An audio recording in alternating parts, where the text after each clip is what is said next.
Hello, I'm Daniel, engineer for the city of Greenwood, and I would like to thank you for watching this video regarding our upcoming construction about the new roundabout at Main Street in Meadowview.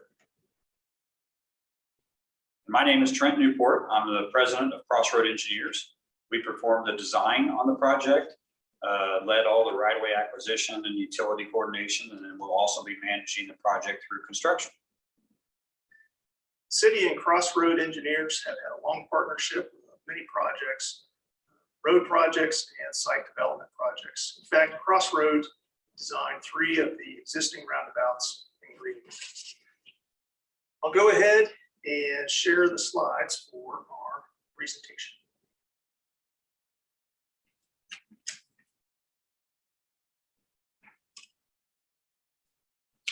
First, a little background about the project. In 2016, the city applied for construction funding. Construction funding is very limited, and we are competing against other municipalities in the Indianapolis area for that funding. Since that time, Crossroad has performed the design, performed an environmental report, analysis report, right-of-way purchase occurred, and also utility relocation in preparation for the project.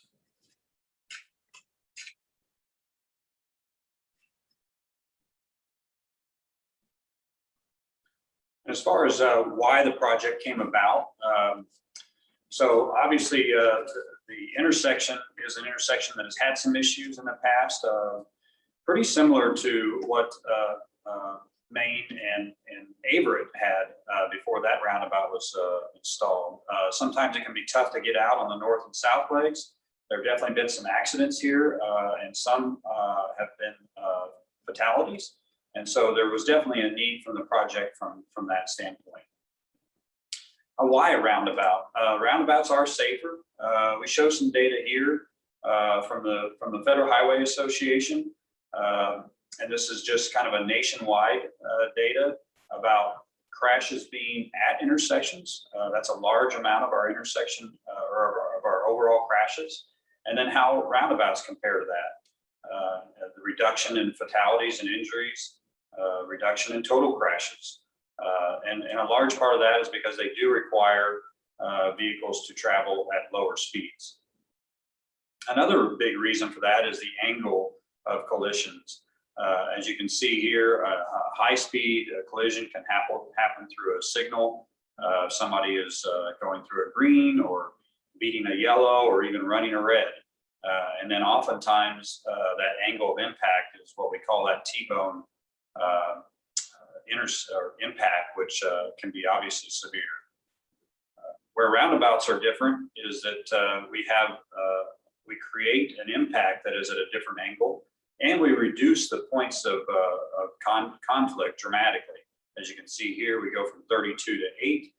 But then also, if you do have an accident, it's going to hit, maybe a rear panel or a front panel, or even if it does hit the side, driver's side of a vehicle, it's going to be at an angle, and so there are less impacts. So roundabouts are also more efficient. As far as reducing congestion and traffic delays. Both this intersection and Averett, before what we saw at Averett is obviously people struggling to get out because the east-west in both of these cases had a free flow, and then the north and south has to stop. And so you get traffic that gets stuck there and can't find the gaps. The roundabout will create those gaps and allows for that congestion to go away. The next series of slides are showing the various turning patterns for the vehicles approaching and driving through the roundabout. This slide in particular shows the traffic headed eastbound on Main Street, say coming from State Road 135. Drivers will still have the opportunity to turn south, drive straight through the roundabout, or to essentially make a left turn around the roundabout island to go north. The other slides show that here's westbound, the drivers will be able to make those same turns, as well as the drivers coming out from the neighborhoods on the south side or the north side of the intersection. Common question we hear from residents is, will the Greenwood Fire Department apparatus be able to drive around the roundabout? And so Trent's team, they've analyzed the roundabout, designed it so that fire apparatus will be able to, they'll be able to provide their assistance to their emergency runs.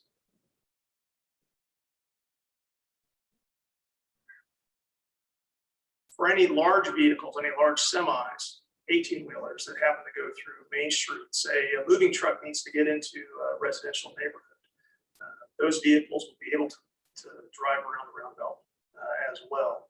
It is possible that the back wheels of the trailer might hop up onto the truck apron on the island, but that's why they are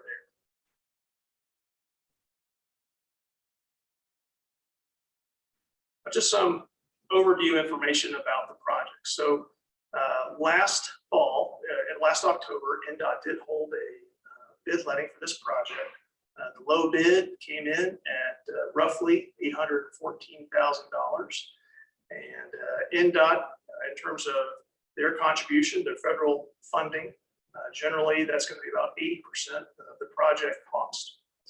Since that time, utility relocations have been in progress. You may have seen some utility companies out there with their crews since last fall.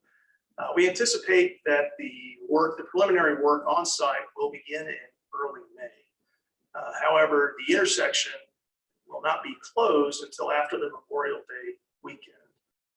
The entire intersection will be closed during the months of June and July for two reasons. One, to allow the contractor to perform the work most efficiently and quickly, but also to provide the maximum safety for the work crews.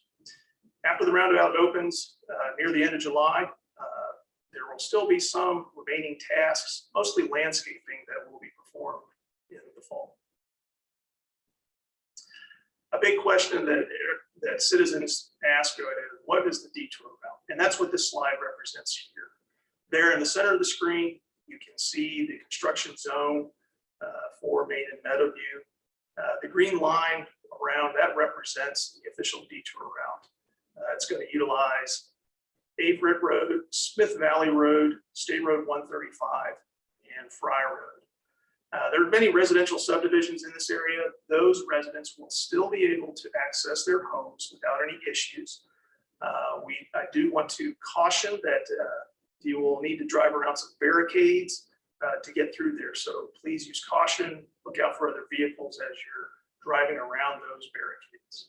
And again, Daniel, you won't be able to go through the intersection, but those neighborhoods those homes that are really close to the intersection, they'll be able to access through the detour route and other access points. So you will be able to get there just about 2 months of a little bit longer route.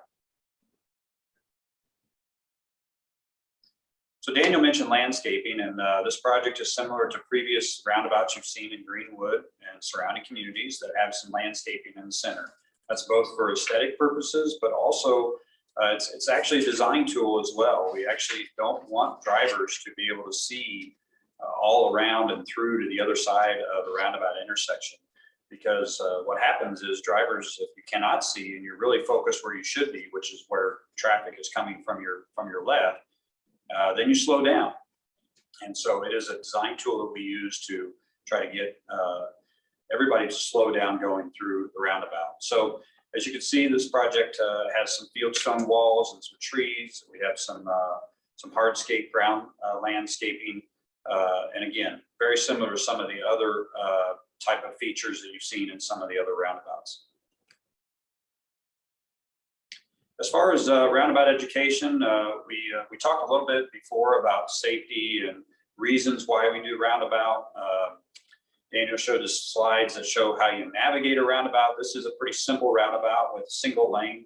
But if you want to learn more, or you have new drivers in your family that you want to send them to some places to look at how to drive a roundabout, there's some great links here for roundabout education from federal highway insurance organizations, NDOT, and AAA. During construction, if you have any questions, you can certainly contact the city. You can also contact Crossroad Engineers. They will be representing the city as the inspectors during the job. In fact, the lead inspector, his name is Chris Wright. There is his contact information, phone number, and email on screen. And I believe that Chris and other Crossroad Engineers representatives will actually be visiting some of the the most affected houses near the project with a door-to-door letter just to keep them informed of the project. Well, this concludes our presentation about our project. I'd like to thank Trent and his team at Crossroad Engineers for a great design. And I'd like to thank you for taking the time to watch this video. Please drive safe this summer during the construction of this project. Thank you very much. Thank you.